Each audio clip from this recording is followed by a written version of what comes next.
সুপ্রিয় দর্শকবৃন্দ, এই মুহূর্তে আমি অবস্থান করছি বাটি দাপুনিয়া কলাপাড়া মাঠে। তো এই মাঠে এখানে এলাকার যে যুব সমাজ আছে তারা একটি নাইট ফুটবল টুর্নামেন্ট আয়োজন করেছে। আমরা জানি বাংলাদেশ একটি ক্রীড়া প্রেমিক। তো সেই ক্রীড়া প্রেমী হিসাবে এখানেও ব্যতিক্রম নয়। এখানে প্রতি বছর নেয় এখানে ফুটবল নাইট টুর্নামেন্টের আয়োজন করেছে।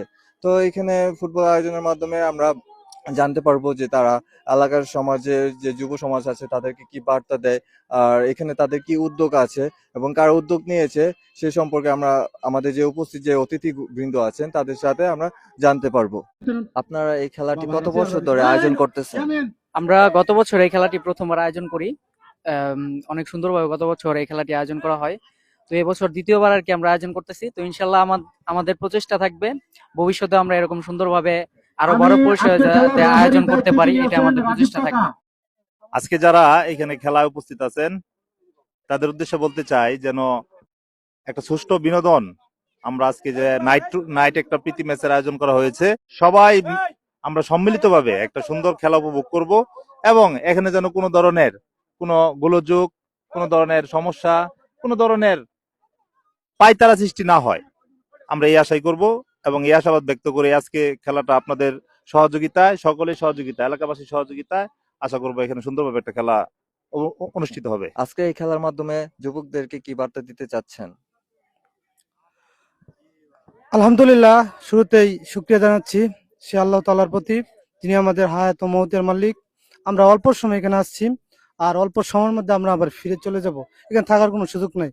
তো আজকে আমাদের এই খেলার মূল উদ্দেশ্য হইল আমাদের মধ্যে চিন্তা ও চেতনার বিকাশ, মন মানসিকতার যে পরিবর্তন, শারীরিক বিকাশ সাধনের জন্য সর্বোপরি আমাদের এই একটি খেলা বছর শুরুতেই আমরা এরকম খেলা আয়োজন করতে পারি না, যা বরাবরের মতোই আমরা অনেকদিন পর।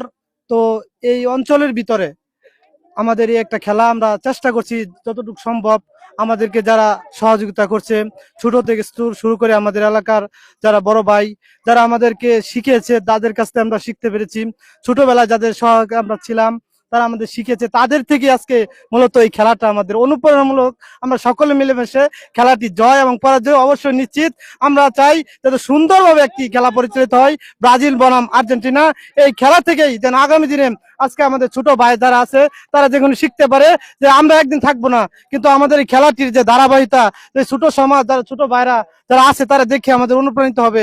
ভবিষ্যতেও এরকম একটা দায়িত্ব নিয়ে আমরা হয়তো বা খেলবো না, কিন্তু আমরা এখানে থেকে প্রধান যদি আমরা বেঁচে থাকি, যদি আল্লাহ আমাদেরকে বাঁচিয়ে রাখেন, ইনশাল্লাহ আগামী দিনে এই ছোট যারা আছে তারা খেলবে, আমরা আমরা থাকবো মঞ্চের ভিতরে।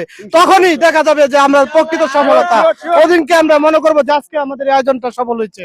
তো ইতিপূর্বে এটাই আমাদের ধন্যবাদ জানাচ্ছি। আজকে আমাদের অত্যন্ত দূর থেকে যারা আমাদের এই ময়মনসিংহ টিভির চ্যানেলের যারা বিভিন্ন দায়িত্ব আছে তাদেরকে আবারও ধন্যবাদ জানাই। সর্বোচ্চ ধন্যবাদ জানাই যারা বিভিন্ন স্থান থেকে খেলাটি দেখছেন এবং আমাদেরকে অনুপ্রাণিত করবেন। আজকের এই খেলা 2026 সাল বিশ্বকাপ উপলক্ষে এবং কি ইংরেজি নববর্ষ 2026 উপলক্ষে আমরা দাপুনিয়া কলাপাড়া যুব সমাজ আয়োজিত আজকের এই নাইট বল ফুটবলের আয়োজন করা হয়েছে। আমরা এখানে মাঠে আনাচে কানাচে দেখতে পাচ্ছি এই শীতকে তারা উপেক্ষা করে এখানে তারা খেলা দেখার জন্য চলে এসেছে। এখানে বয়স্ক থেকে শুরু করে ছোট বাচ্চারা এসেছে ব্রাজিল আর্জেন্টিনার খেলা দেখার জন্য। আমরা জানি ব্রাজিল আর্জেন্টিনা একটি ইন্টারন্যাশনাল দল, তাদের মধ্যে অনেক প্রতিদ্বন্দ্বিতা, প্রতি বছর তারা এই প্রতিদ্বন্দ্বিতা করে থাকে এবং সামনে বিশ্বকাপ উপলক্ষেও আমরা দেখে থাকি যে ব্রাজিল আর্জেন্টিনা কিভাবে তারা খেলে থাকে। তো এটা নিয়ে তারাও একইভাবে তারা খেলার চেষ্টা চালিয়ে যাচ্ছে। আমরা দেখতে পাচ্ছি যে এখানে অনেক কুয়াশা, এই কুয়াশাকে তাকে উপেক্ষা করে তারা খেলছে। দর্শকবৃন্দ, এতক্ষণ আমরা ছিলাম বাটি দাপুনিয়া কলাপাড়া যে যুব সমাজে ফুটবল খেলাটি আয়োজন করেছে ব্রাজিল বনাম আর্জেন্টিনা। এতক্ষণে আমরা সেখান থেকে যে অতিথি ছিল তাদের কাছ থেকে আমরা জানতে পারলাম